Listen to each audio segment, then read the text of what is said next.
Heer, zegen deze klok, dat zij nog vele generaties lang uw vrede mag verkondigen. Christus onze Heer. Amen.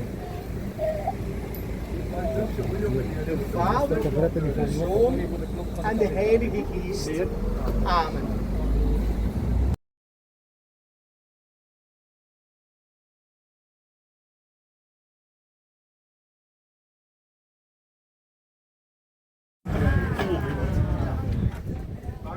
Wat